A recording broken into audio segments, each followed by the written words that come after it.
Hello students, SST 7th class जिसमें civics का second chapter हम कर रहे हैं।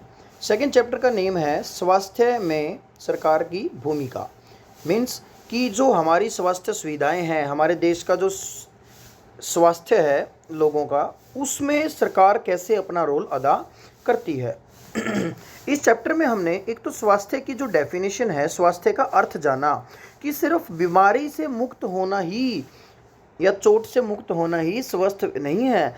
जब व्यक्ति सभी प्रकार की बीमारी, चोट और तनाव, मतलब किसी प्रकार की कोई टेंशन नहीं है उसे, अच्छा एनवायरनमेंट, अच्छा पानी मिल रहा है, तभी हम उस व्यक्ति को स्वस्थ कह सकते हैं।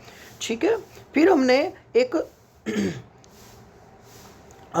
ये जो थी टेबल, ये सारणी ये रीड की।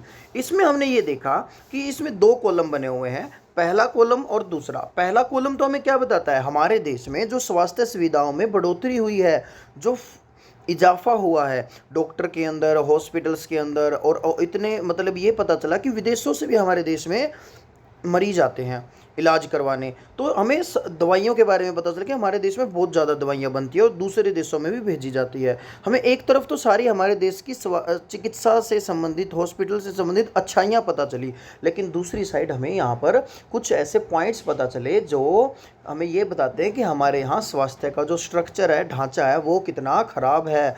हर साल टीबी से लोगों की मौत हो रही है, लगभग 5 लाख 20 लाख लोग हर साल जो है ये मलेरिया वगैरह से क्या रहते हैं, संक्रमित हो जाते हैं। अब बच्चों को अच्छे से खाना नहीं मिल पाता। तो ये सारी बातें हमने पढ़ी, और ये भी पढ़ा कि गांव के क्षेत्र में कई गांव तो ऐसे हैं जहां बिल्कुल हॉस्पिटल नहीं है, और शहरों में हॉस्पिटल है जहां जाते जाते कई बार तो मृत्यु हो जाती है। कल मैंने आपको एक कहानी भी पढ़ने के लिए दी थी, हकीम शेख की कहानी। हकीम शेख के बारे में आपने शायद पढ़ लिया होगा, जिसके पिता एक मजदूर समिति के सदस्य थे और वो खेती हर मजदूर थे, मतलब खेतों में मजदूरी करते थे। 1992 की घटना थी, चलती ट्रेन से वो गिर गया और उसके सिर पे चोट आ गई। उसके पापा उसको डॉक्टर के लेके गए थे, लेकिन सरकारी हॉस्पिटल वालों ने उसको एडमिट करने से मना कर दिया। बोले हमारे हॉस्पिटल में सुविधा नहीं है, बेड नहीं है। ठीक है। वो बेचारा कई हॉस्पिटल में 14 घंटे तक इधर उधर धक्के खाता रहा, क्योंकि शहर में और कई जगहों पर उसने डॉक्टर सोचा कि सरकारी में ले जाऊं, लेकिन नहीं बनी बात। आखिर में उसे प्राइवेट में जाना पड़ा। प्राइवेट में उसका बच्चा ठीक तो हो गया, लेकिन खर्चा बहुत ज़्यादा आया। अब उसने क्या किया, अपनी समिति के साथ मिलके कोर्ट में गया और मुकदमा दायर करवा दिया हॉस्पिटल्स के खिलाफ। आगे बढ़ते हैं। एक इलाज का खर्च। अब पढ़ते हैं कि एक इलाज में कैसा खर्च होता है। अमन और रंजन अच्छे मित्र हैं। रंजन का परिवार साधन संपन्न है, जबकि अमन के माता पिता जैसे तैसे गुजारा करते हैं। मतलब अमन और रंजन दोनों मित्र हैं। रंजन की फैमिली अच्छी पैसे वाली है, लेकिन अमन की फैमिली ज़्यादा पैसे वाली नहीं है। वो तो अपना घरेलू खर्च ही बड़ी मुश्किल से निकाल पाते हैं। आगे, अरे अमन, बड़े दिनों बाद मिला, कैसे हो? मुझे, अब अमन बता रहा है, मुझे वायरल बुखार हो गया था और अस्पताल जाना पड़ा। अच्छा, मुझे भी वायरल हुआ था। मैं इसी सोमवार से स्कूल आ रहा हूँ। मेरे डैडी किंग्सवे के नए अस्पताल में डॉक्टर को दिखाने ले गए। वहाँ बहुत ही अच्छा लगा। अभी आपस में बात कर रहे हैं। अब दूसरा बच्चा, जो रंजन है, ये बता रहा है, अस्पताल की बिल्डिंग ऐसी चकाचक थी कि मुझे लगा कोई 5 सितारा hotel, means 5 star hotel. Daddy कह रहे थे यह एक प्राइवेट अस्पताल है और बढ़िया से बढ़िया सुविधाएं यहाँ मिलती हैं। आगे बताता है इसके बारे में। रिसेप्शन काउंटर पर डैडी को 500 रुपये देने पड़े। डॉक्टर को दिखाने से पहले से ही पता है वहाँ बड़ा अच्छा संगीत बज रहा था और सब कुछ कितना साफ सुथरा और जगमग था। मतलब ये एक प्राइवेट हॉस्पिटल की डिटेल्स बताई जा रही है कि एक प्राइवेट हॉस्पिटल, अगर बाहर से देखोगे हॉस्पिटल नहीं लगेगा, कोई होटल लगेगा। अंदर जाओगे, रिसेप्शन पे 500 रुपये की एक स्लिप कटती है, 500 रुपये की पर्ची, जिसको हम कहते हैं ना पर्ची कटवा लो, तो वो पर्ची कटती है 500 रुपये की। ठीक है। उसके बाद फिर वहाँ पर हम जब बैठते हैं रिसेप्शन हॉल में, वेटिंग करते हैं डॉक्टर की, तो हमें क्या दिखता है, हमें अच्छा सा बड़ी स्क्रीन, वहाँ पर आजकल तो देखो टीवी होती है, बड़ी स्क्रीन एलईडी लगी होती है, उस पर कोई ना कोई मूवी न्यूज़ कुछ ना कुछ चलता रहता है वहाँ, वो हम देखते रहते हैं, ठीक है। और इतनी अच्छी साफ सफाई, बिल्कुल अंदर चमचमाचम कर रहा होता हॉस्पिटल। कौन सा? प्राइवेट। आगे, डॉक्टर ने मुझे बहुत से परीक्षण करवाने को कहा। परीक्षण मतलब टेस्ट। डॉक्टर ने कहा बेटा आपको टेस्ट करवाने होंगे बहुत सारे। पर वहाँ तो सब लोग दोस्तों की तरह बात कर रहे थे, मतलब जो भी टेस्ट करने वाला था, जो भी वहाँ मतलब काम कर रहा था, हर व्यक्ति बड़े प्यार से बात कर रहा था, बिल्कुल फ्रेंडली बिहेव था सबके साथ। जैसे डॉक्टर बोल रहा है, हाँ बेटा कैसे हो, अच्छा बुखार हो गया था, कोई बात नहीं बेटा, हम बुखार का इलाज करते हैं, आपको कोई दिक्कत नहीं होगी, आपका सारा प्रॉब्लम हम हल कर देंगे। तो कितने बड़े प्यार से बात कर रहे हैं। आगे, एक महिला ने जांच के लिए मेरा खून लिया। उसने बातों बातों में खूब मजाक किया और मुझे दर्द का पता ही नहीं चला। मतलब बड़े प्यार से खून निकाला गया, ठीक है, और बहुत अच्छे मजाक किए गए ताकि इस बच्चे को पता ही नहीं चले। अब आगे, जब सारे परीक्षणों के नतीजे आ गए, मतलब टेस्ट जो हुए तो उनकी रिपोर्ट आ गई, तो हम वापस डॉक्टर के पास गए। उन्होंने नतीजों को देखा और कहा कि सब कुछ ठीक है, ठीक ठाक है, मुझे सिर्फ वायरल हुआ है। उन्होंने कुछ दवाइयाँ लिख दी और आराम करने को कहा कि भाई नॉर्मल है, कोई दिक्कत नहीं है, थोड़ा बुखार है, कुछ दवाइयाँ लिख देते हैं, ये देते रहिए और थोड़ा रेस्ट दिलाइए बच्चे को, मतलब कुछ इस तरह से उन डॉक्टर ने बोल दिया होगा। आगे, हाँ तो छोटे जनाब, यह गुलाबी गोली, अब गोली के बारे में बता रहे हैं, टैबलेट्स के बारे में, कि ये गुलाबी गोली दिन में 3 दफ़ा लेनी है। यह सफ़ेद वाली सोने से पहले, यह शरीर के दर्द के लिए, और यह एक सिरप है, घबराओ नहीं, बढ़िया स्वाद है इसका, मतलब आपको ऑरेंज फ्लेवर या मैंगो फ्लेवर मिलेगा इसके अंदर, ठीक है। आगे, डॉक्टर को ये कहता है, धन्यवाद डॉक्टर, मुझे तो अभी से ठीक लगने लगा है, क्योंकि उन लोगों के बिहेव से ही आधा जो मरीज था ठीक हो गया। तुम्हें यह सारी बातें बताने के लिए मैं कब से इंतज़ार कर रहा हूँ। अच्छा, अपनी अपनी तो कहो, तुम किस अस्पताल में गए? वह तुम्हारे वाले अस्पताल जितना अच्छा तो नहीं था। पहले तो अब्बा मुझे ले ही नहीं जाना चाहते थे, क्योंकि इसमें समय बहुत लगने वाला था। आगे, और सच में कितना ज़्यादा समय लगा। एक बड़े से सरकारी अस्पताल में गए, हमें ओपीडी काउंटर पर ही एक लंबी लाइन में इंतज़ार करना पड़ा। अब देखो, जहाँ रंजन को ओपीडी मतलब मीन्स जो हमारी वो पर्ची कटती है, ठीक है, उसके लिए रंजन को सीधे 500 रुपये देने पड़े, कोई लाइन में नहीं लगना पड़ा। लेकिन यहाँ उसको उसके पैसे तो नहीं लगेंगे, लेकिन क्या करना पड़ेगा, इसको लंबी लाइन में खड़ा होना पड़ा। आगे, लंबी लाइन में इंतज़ार करना पड़ा। मेरी तबीयत इतनी ख़राब हो रही थी कि मैं पूरे समय अब्बा के सहारे टिका रहा। अब आगे, जब हमारी बारी आई तो डॉक्टर ने मेरी जांच की और खून की जांच कराने के लिए कहा। इसके लिए हमें एक और लंबी लाइन में खड़ा होना पड़ा, जहां जांच के लिए खून लिया जा रहा था। वहां बहुत भीड़ भड़क्का हो रहा था। आगे फिर कहता है, हमें 3 दिन बाद खून की जांच का नतीजा मिला। एक वो बच्चा है जिसकी रिपोर्ट उसी दिन आ गई थोड़ी सी देर बाद, और एक ये बच्चा है जिसकी रिपोर्ट 3 दिन बाद मिली। फिर हम वापस अस्पताल गए। उस दिन वहाँ कोई दूसरी डॉक्टर बैठी थी। मुझे इसका ओपीडी कार्ड दिखाओ, अब ये डॉक्टर कह रही है, और खून की रिपोर्ट जल्दी करो, खून की रिपोर्ट। फिर इसने कहा जल्दी करो भाई, टाइम नहीं हमारे पास, मरीज बहुत है हमारे सामने। आगे, इसे वायरल हुआ लगता है, कोई फिक्र की बात नहीं है, बुखार उतारने की यह गोली इसे दे देनी है बस, और कुछ नहीं। मेरा अस्पताल था तो बहुत बढ़िया, पर उन्होंने मुझे ज़्यादा दवाइयाँ दे दी और मेरे मेरे इलाज में ज़्यादा खर्चा हो गया। अच्छा, मेरे इलाज में तो ज़्यादा खर्च नहीं हुए, ठीक है। अब देखो, एक प्राइवेट हॉस्पिटल, एक सिविल हॉस्पिटल, सरकारी हॉस्पिटल, जहाँ खर्चा कम लेकिन तकलीफ़ें, दिक्कतबाजी ज़्यादा हुई। एक तरफ प्राइवेट हॉस्पिटल जहाँ खर्चा ज़्यादा लेकिन कोई दिक्कत नहीं, बढ़िया अच्छे से ट्रीटमेंट हुआ सारा, ठीक है। तो ये अंतर हमने देखा। अब इनके बारे में आगे बढ़ते हैं। यहाँ पर कुछ क्वेश्चन दिए गए हैं, ये भी पढ़ लेना आप। जब आप बीमार होते हैं तो कहाँ जाते हैं, मतलब सोचो कि आप कहाँ जाते हो, आप कौन से हॉस्पिटल में जाते हो। ठीक है, आपको वहाँ कोई कठिनाई का सामना करना पड़ता है या नहीं, अपने अनुभव के आधार पे आप एक छोटा सा पैराग्राफ लिख सकते हो कि मुझे एक दिन बुखार हुआ था, मेरे पापा मुझे उस हॉस्पिटल में लेके गए थे, वो हॉस्पिटल अच्छा था या बुरा, जो भी आपका एक अनुभव रहा है वो वहाँ उसमें आप लिख सकते हो। अगला है, सरकारी अस्पताल में अमन को किन कठिनाइयों का सामना करना पड़ा। उसे ओपीडी के लिए लाइन में लगना पड़ा, उसे खून टेस्ट करवाने के लिए लाइन में लगना पड़ा, उसे खून की रिपोर्ट लेने में 3 दिन का इंतज़ार करना पड़ा। ठीक है, आगे, रंजन को इतना अधिक पैसा क्यों खर्च करना पड़ा, कारण बताइए। ठीक है, क्योंकि वो कैसा हॉस्पिटल था, प्राइवेट हॉस्पिटल था। निजी चिकित्सालयों में हमें किन समस्याओं का सामना करना पड़ता है। निजी कौन से होते हैं, अभी हमें निजी नहीं पता, थोड़ी देर रुको, अभी पता चल जाएगा, पहले रीडिंग शुरू करते हैं। सार्वजनिक और निजी स्वास्थ्य सेवाएं। देखो, जो स्वास्थ्य सेवाएं हमारे देश में हमें मिलती हैं वो दो तरह की होती हैं, एक तो सार्वजनिक और एक निजी।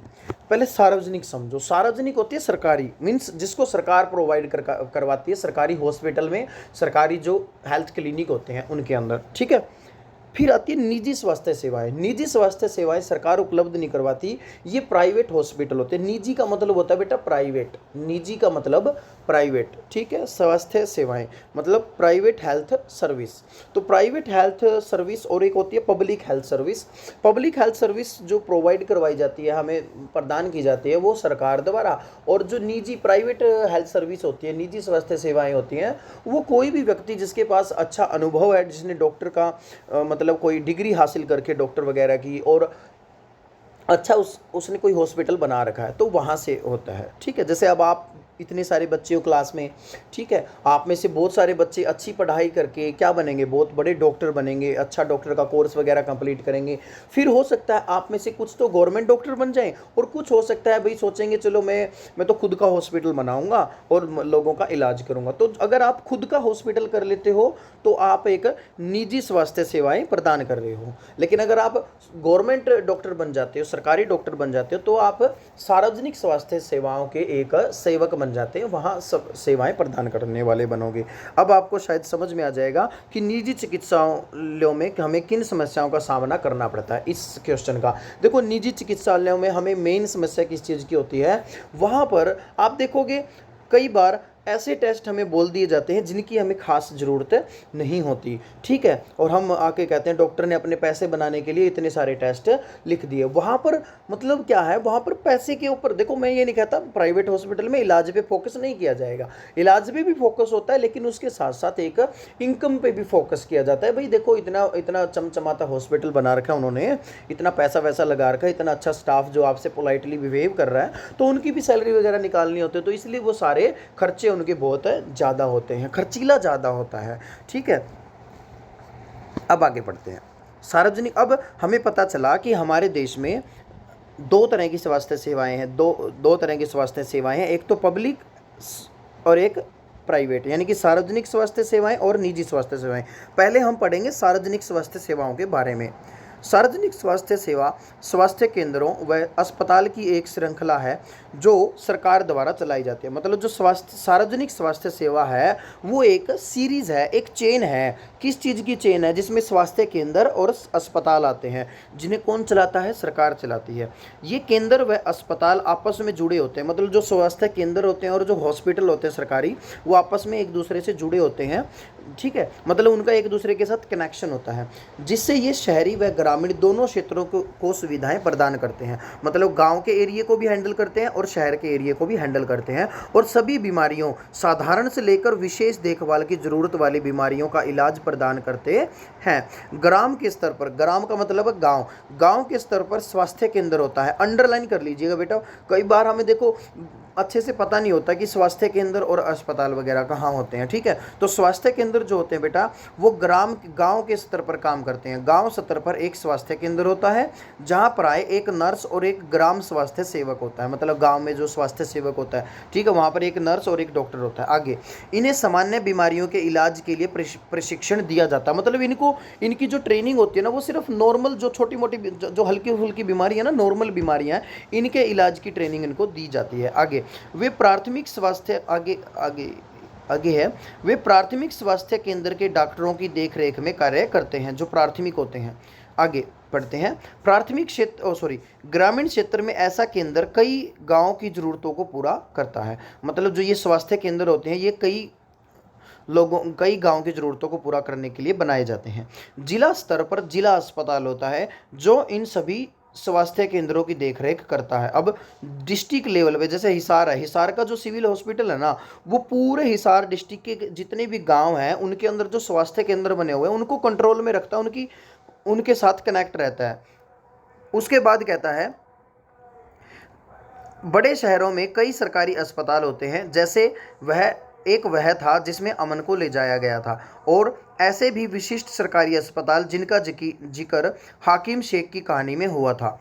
ठीक है, आगे इस स्वास्थ्य सेवा को कई कारणों से सार्वजनिक कहा जाता है। मतलब इसको पब्लिक क्यों कहते हैं, सार्वजनिक क्यों कहते हैं? सरकार ने सभी नागरिकों को स्वास्थ्य प्रदान करने की वचनबद्धता को पूरा करने के लिए ये अस्पताल तथा स्वास्थ्य केंद्र स्थापित किए हैं। क्योंकि देखो भी सरकार ये काम करने के लिए बाध्य है कि वो हमें स्वास्थ्य सेवाएं प्रदान करे। इन सेवाओं को चलाने के लिए धन उस पैसे से आता है जो लोग, अब ये सारा सिस्टम जो है हॉस्पिटल, सरकार इतने हॉस्पिटल चला रही है, तो यहाँ एक क्वेश्चन आता होगा इनको पैसा कहाँ से देती है सरकार? तो ये पैसा देखो कहाँ से है। इन सेवाओं को चलाने के लिए धन उस पैसे से आता है जो लोग सरकार को टैक्स के रूप में देते हैं, मतलब जो हम टैक्स भरते हैं।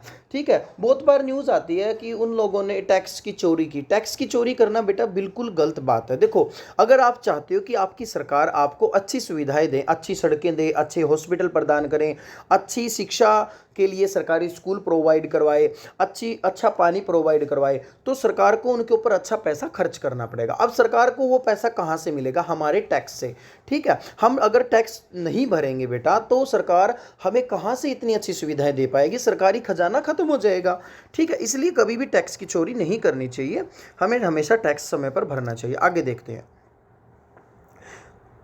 सार्वजनिक स्वास्थ्य व्यवस्था का एक महत्वपूर्ण पहलू यह है कि इसका उद्देश्य अच्छी स्वास्थ्य सेवाएं निःशुल्क या बहुत कम कीमत पर देना है, जिससे गरीब लोग भी इलाज करवा सके। अब देखो, जो सरकारी हॉस्पिटल में इलाज होता है या तो बिल्कुल पैसे लगते नहीं है, अगर कोई थोड़ी बहुत मतलब कोई थोड़ी सी ज़्यादा बड़ी बीमारी होती है उसके थोड़े बहुत पैसे लगते हैं। कंपैरिजन करें अगर प्राइवेट में किसी एक चीज़ के 1,000 रुपये खर्चा, 1,000 रुपये खर्चा आ गया, तो हो सकता है सरकारी में उसका खर्चा 100 रुपये हो, तो हो गया ना डिफरेंस। ठीक है, तो ये सरकार जो है इस काम के ऊपर फोकस करती है कि सरकारी हॉस्पिटल्स के अंदर जो स्वास्थ्य सेवाएं वो निःशुल्क या तो फ्री हों या कम कीमत पर, जिससे गरीब आदमी भी इलाज अच्छे से करवा सके। स्वास्थ्य सेवाओं का अन्य महत्वपूर्ण कार्य है बीमारियों जैसे टीबी, मलेरिया, पीलिया, दस्त लगना, हैजा, चिकनगुनिया आदि को फैलने से रोकना। अब देखो, टीबी, मलेरिया, पीलिया, दस्त लगना, ये सब आपको पता है। जो चिकनगुनिया होता है ना, जो माता वगैरह निकल जाती है, वो होती है चिकनगुनिया, चिकन पॉक्स वगैरह इसके अंदर आता है।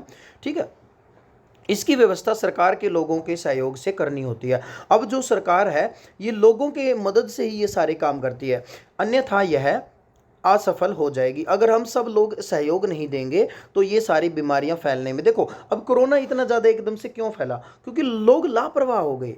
ठीक है, अकेला हम सरकार को भी दोष नहीं दे सकते। हाँ, सरकार की कुछ गलतियां हो सकती है कि ज़्यादा छूट दे दी या कई जगहों पे ध्यान नहीं दिया गया, रैलियां वगैरह देखो भाई, कई कमियां, दोनों तरह कमियां ज़्यादा, हम कई बार हमें लगता है कि सरकार का भी ज़्यादा कसूर है। ठीक है, लेकिन हम भी अगर अपनी सही सोशल डिस्टेंसिंग मेंटेन रखते, मास्क वगैरह का यूज़ करते, हर तरह से कानून जो मतलब एक सेफ्टी है, सेफ्टी को बनाए रखते ना, तो इतना ज़्यादा नहीं फैलता। ठीक है, अब लोग जमावड़ा लगाने लग गए, इतने ज़्यादा लोग इकट्ठे होकर कहीं किसी यात्रा पे कर रहे हैं, कहीं कुछ कर रहे हैं, कहीं कुछ करने लग गए, उसे फैल गया। तो इसका मतलब लोगों का सहयोग भी जरूरी है। ठीक है, आगे उदाहरण के लिए मच्छरों को पैदा होने से रोकने के अभियान को सफल बनाने के लिए यह सुनिश्चित करना पड़ेगा कि क्षेत्र के सभी लोग अपने कूलर व छतों पर आदि पर पानी एकत्रित न होने दें। हमें हमारे कूलर की सफाई मतलब अच्छे से करते रहना चाहिए। अब देखो, कूलर में पानी खड़ा रहेगा कई दिनों तक, वही पानी अगर उसको हम चेंज नहीं करेंगे तो बेटा मच्छर पैदा हो जाएंगे और मलेरिया का रूप ले लेंगे। तो ये जिम्मेदारी हमारी बनती है। अब सरकार की जिम्मेदारी नहीं है कि घर घर जाके कूलरों की सफाई करे, छतों के ऊपर पानी खड़ा है उसको निकाले, ये जिम्मेदारी तो हमारी बनती है। सरकार क्या करेगी? बीमारी फैल गई तो उसका इलाज करवाएगी, उसके सजेशन देगी, उसकी सुविधाएं उपलब्ध करवाएगी, लेकिन उसको उसकी रोकथाम में हमें भी अपना रोल अदा करना होगा। आगे, हाकिम शेख के प्रकरण को पुनः याद कीजिए, पुनः वो घटना याद कीजिए। क्या आप जानना चाहेंगे कि उनके मामले में कोर्ट ने क्या निर्णय दिया? अब आपके मन में ये तो आया होगा जब वो स्टोरी पढ़ी कि कोर्ट ने क्या फैसला लिया होगा, उसने मुकदमा दायर किया। तो अब पढ़ते हैं। हमारे संविधान के अनुसार लोगों के हित को सुनिश्चित करना और सबको स्वास्थ्य प्रदान करना सरकार का प्राथमिक कर्तव्य है। मतलब सरकार का ये पहला काम है कि सभी लोगों को स्वास्थ्य सेवाएं प्रदान करे उनकी भलाई के लिए। ठीक है, अगर सरकार ऐसा नहीं कर रही तो उसको पनिशमेंट मिल सकती है, सरकार को भी पनिशमेंट मिल सकती है। कौन देगा? Supreme court. ठीक है, जो हमारी सुप्रीम कोर्ट होती है, मतलब सर्वोच्च न्यायालय होता है। ठीक है, आगे देखिए। सरकार को हर व्यक्ति के जीवन के अधिकार की रक्षा करनी है। अदालत ने कहा कि हाकिम शेख को जिन कठिनाइयों से गुजरना पड़ा उसमें उसकी जान भी जा सकती थी। भाई देखो, कितने घंटे तक उसको हॉस्पिटल के चक्कर काटने पड़े। अगर उसको पहले ही हॉस्पिटल में इलाज मिल जाता तो अच्छा रहता ना। अगर मान लो प्राइवेट में भी नहीं पहुंच पाते तो बेचारा जान से हाथ धो बैठता। आगे, यदि कोई अस्पताल समय पर व्यक्ति को इलाज नहीं प्रदान कर पाता तो इसका तात्पर्य है कि उसे जीवन की सुरक्षा नहीं दी जा रही, मतलब वो लोगों की जीवन की सुरक्षा नहीं कर सकते। अदालत ने यह भी कहा कि सरकार का कर्तव्य है कि वह मरीजों को आवश्यक स्वास्थ्य सेवाएं दे, जिसमें आकस्मिक इलाज की सुविधा भी सम्मिलित है। मतलब अगर कोई इमरजेंसी इलाज करना आ जाए ना तो भी हॉस्पिटल में ये सुविधाएं होनी चाहिए। अब आप देखोगे न्यूज़ में कोरोना काल में क्या मिल रहा है, बहुत सारे हॉस्पिटल ऐसे देखे गए हैं जहां पर डॉक्टर भी बड़ी मुश्किल से एक दो हैं, एक आधा बेड है। तो कोरोना काल के समय तो बहुत अच्छी सुविधाएं मिलनी चाहिए थी हमें, लेकिन ऐसा नहीं हो रहा। आगे, अस्पताल और उनके स्वास्थ्य संबंधी कर्मचारियों को आवश्यक इलाज प्रदान करने की जिम्मेदारी पूरी करनी चाहिए। मतलब जो अस्पताल है और जो भी उससे संबंधित कर्मचारी हैं उन सबकी जिम्मेदारी बनती है कि वो सारी इलाज की सुविधाएं वहाँ पर लेकर आएँ। कई सरकारी अस्पतालों ने हाकिम का इलाज करने से मना कर दिया। इसलिए अदालत ने राज्य सरकार को निर्देश दिए कि वह हाकिम शेख द्वारा इलाज पर व्यय किए गए पूरे खर्चे का भुगतान करे। कि जो हाकिम का इलाज प्राइवेट हॉस्पिटल में खर्चा आया ना वो सारा का सारा राज्य सरकार देगी। ठीक है, आगे समझ में। तो ये था हमारा सार्वजनिक स्वास्थ्य। अब आपको समझ में आ गया होगा सरकारी सुविधाओं के बारे में, सरकारी स्वास्थ्य सेवाओं के बारे में। ठीक है, कुछ चित्र दिए गए, इन चित्रों को जरूर पढ़ें। ठीक है, उसके बाद आता है टॉपिक निजी स्वास्थ्य सेवाएं, ये भी पढ़ ही लेते हैं। निजी मतलब प्राइवेट। हमारे देश में कई तरह के निजी स्वास्थ्य सेवाएं पाई जाती हैं। बड़ी संख्या में डॉक्टर अपने निजी दवाखाने चलाते हैं। ग्रामीण क्षेत्रों में पंजीकृत चिकित्सा व्यवसायी मिल जाते हैं। पंजीकृत मतलब RMP, अंडरलाइन कर लीजिए, RMP। ठीक है, RMP मतलब पंजीकृत चिकित्सा व्यवसायी। ये रजिस्टर्ड होते हैं। आपने देखा होगा बहुत सारे लोग क्या करते हैं, मान लो प्राइवेट हॉस्पिटल है, वहाँ काम करने लग गए। ठीक है, उन्होंने थोड़ा बहुत दवाई वगैरह देना सीख लिया, इंजेक्शन लगाना सीख लिया, लेकिन उनके पास कोई भी रजिस्ट्रेशन नहीं है। तो अगर बाई खुदा ना खास्ता उनसे कोई मिस्टेक हो जाती है, किसी के साथ, मरीज के साथ मिसहैपनिंग हो जाती है उनकी वजह से, तो उनको जेल हो जाएगी। ठीक है, क्योंकि डॉक्टर मतलब उसके ऊपर केस भी किया जा सकता है। जब तक उस व्यक्ति के पास कोई लाइसेंस नहीं है, कोई रजिस्ट्रेशन नहीं है, तब तक आप किसी का इलाज नहीं कर सकते। ठीक है, आगे देखिए। शहरी क्षेत्रों में बड़ी संख्या में डॉक्टर हैं जिनमें बहुत से विशेषज्ञ की सेवाएं प्रदान करते हैं। बिल्कुल मतलब विशेषज्ञ मतलब क्या होते हैं, वो बिल्कुल एक्सपर्ट होते हैं अपने फील्ड के। निजी रूप से चलाए जा रहे अस्पताल व नर्सिंग होम भी हैं। काफ़ी संख्या में प्रयोगशालाएं हैं जो परीक्षण करती हैं, मतलब लेबोरेटरी हैं, लैब हैं जो ब्लड टेस्ट, अलग अलग तरह के टेस्ट करती है, प्राइवेट। ठीक है, आगे, वह विशिष्ट सुविधाएं उपलब्ध करवाती है जैसे एक्सरे, अल्ट्रासाउंड आदि। ऐसी दुकानें भी हैं जहाँ से हम दवाइयाँ खरीद सकते हैं, प्राइवेट मेडिकल। ठीक है, आगे, जैसे कि इनके नाम से ज्ञात होता है, निजी स्वास्थ्य सेवाओं पर सरकार का स्वामित्व अथवा नियंत्रण नहीं होता। मतलब जो प्राइवेट हॉस्पिटल होते हैं उस पर सरकार का कोई कंट्रोल नहीं होता। वो वहाँ पर जो चार्जेस ले रहे हैं, जो दवाइयाँ दे रहे हैं, इलाज कर रहे हैं, वो जैसी सुविधा देंगे भाई वो अपने हिसाब से उनको एडजस्ट कर सकते हैं। जैसे प्राइवेट स्कूल्स होते हैं। ठीक है, सरकारी स्कूल और प्राइवेट स्कूल हम देखते हैं ना, दोनों में बहुत सारा डिफरेंस है, ऐसे इन हॉस्पिटल के अंदर डिफरेंस है। आगे, सार्वजनिक स्वास्थ्य सेवाओं के विपरीत इन निजी स्वास्थ्य सेवा संस्थाओं में मरीजों को हर सेवा के लिए बहुत अधिक व्यय करना पड़ता है। अब सरकारी हॉस्पिटल में हो सकता है लोगों को अच्छी सुविधाएं ना मिले, लेकिन प्राइवेट में अच्छी सुविधा मिल जाएगी, लेकिन उसके बदले में अच्छा खासा पैसा देना पड़ेगा। आगे, आज निजी स्वास्थ्य सेवाएं चारों ओर दिखाई देती हैं। अब तो बड़ी बड़ी कंपनियां अस्पताल भी चलाती हैं, मतलब बड़ी बड़ी जो कंपनियां कुछ और काम करती थी ना, आजकल वो भी हॉस्पिटल खोलने लग गई हैं। बहुत सारे आप अपने अपने सोसाइटी में भी देख सकते हो, एक व्यक्ति जो कोई और बिजनेस कर रहा है, लेकिन अब उसने एक हॉस्पिटल भी बनवा दिया। भले ही उसके पास डिग्री ना हो, उसने क्या किया, उसने हॉस्पिटल तैयार करवा दिया, ठीक है, डिग्री वाले डॉक्टर वहाँ अपॉइंट कर दिए, ठीक है, तो वो पैसा कमा रहा है वहाँ से आगे। आज निजी स्वास्थ्य सेवाएं चारों ओर दिखाई देती हैं। अब तो ये हो गया, सॉरी, कुछ कंपनियां दवाइयों को बनाने और बेचने में भी लगी हैं। शहरों के कोने कोने में दवाइयों की दुकानें देखी जा सकती हैं। तो ये था सरकारी और प्राइवेट हॉस्पिटल्स के बारे में। अब आप अच्छे से समझ गए होंगे निजी स्वास्थ्य सेवाएं और सार्वजनिक स्वास्थ्य सेवाएं, ठीक है। अब ये प्राइवेट हॉस्पिटल की तस्वीर देखो, कितने बिस्तर बड़े अच्छे से, एक होटल, मतलब कितनी सफाई वगैरह दिख रही है। और एक सरकारी हॉस्पिटल में देखने, अब तो देखो काफ़ी ये सुधार भी हो चुका है पहले के मामले में। आजकल जब इनके अच्छे से चेकिंग वगैरह, बहुत सारा सुधार भी हुआ है, लेकिन बहुत सारी अभी भी कमियाँ बाकी हैं, ठीक है। तो ये था आज का टॉपिक जो आपको अच्छे से रीड करना है। आई होप आपको अच्छे से समझ में आया होगा। Thank you, have a good day.